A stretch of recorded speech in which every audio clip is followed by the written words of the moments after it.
The whole of Gaza was covered with a sort of low-lying cloud. You could smell the burning. I've seen babies who've been shot in the head. You could smell the smell of war. I've seen children being killed. Habiba, 11-year-old girl, will never leave me.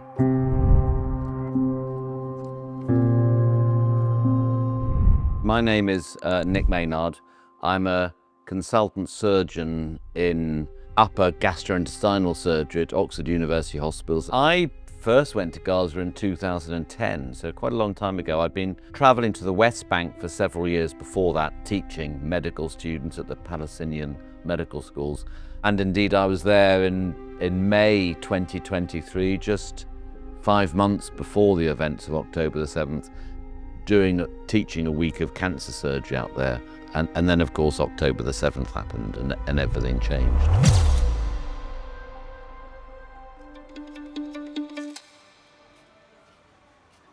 I knew Gaza so well from my many years of traveling there that I really thought I would be prepared, but nothing could have prepared me for what I saw on that first trip. It was awful and much worse than I'd expected. The whole of Gaza was covered with a sort of low-lying cloud, which in fact was smoke from the bombs. And as we got close, you could smell it. You could smell the burning, you could smell the smell of war. And then when we got into Gaza and Rafah, the crowding, the thousands upon thousands of displaced Gazans moving from the south, and the overpowering smell of burning, of warfare was just shocking. I will never remember that first night. It was December the 26th, 2023. The volume of attacks from the Israeli military were like nothing I'd ever dreamt of. We didn't sleep a wink that night. We were close to the bombings. There was just non-stop aerial bombardment. We didn't sleep at all. I could not believe what I was hearing. I remember my first arrival at Al-Aqsa Hospital that first day, the first thing the following day. That's a hospital, it's a small hospital in Deir al-Balah in Middle Gaza. It's where I was based for 2 weeks. I couldn't believe what I was seeing, the crowding, the devastating injuries, the smell of death, the emergency room where there were, everywhere you looked, there were people lying on the ground, the wards, the waiting areas, the stairwells, patients, relatives, everywhere. It was awful, awful. I was operating one day, it was the beginning of January 2024. I was operating on a victim from an explosive injury from a bomb, and there was an Israeli missile attack on the intensive care unit, which was the building immediately next door to where I was.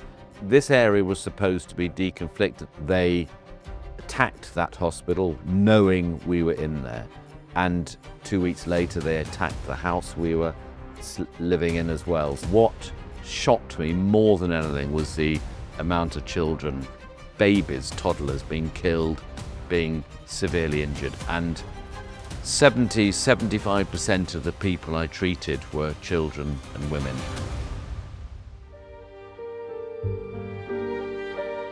Habiba, 11-year-old girl, will never leave me. Her memory will never leave me. She was a young, beautiful young girl who had a severe explosive injury to her chest from a bomb, which shattered her lower esophagus, the tube that goes from the throat down to the stomach. It's my main specialty that I operate in Oxford. I spent the whole of one night operating on her to try and save her life, to reconstruct her esophagus, only to find, and that worked in the sense that I repaired her esophagus. The repair remained intact, but we couldn't feed her. I mean, one of the strong narratives from my last trip there was the malnutrition, the forced starvation, the use of starvation as a weapon of war, the blockade from Israel, their refusal to allow any nutrition to get in at all, even formula feed for babies. liquid feeds for children. They were banning all of that. And little Habiba died 4 weeks later because she had no nutrition. She died, and malnutrition was a major cause of her death. That, to me, was a preventable death. That will never leave me. That will never leave me.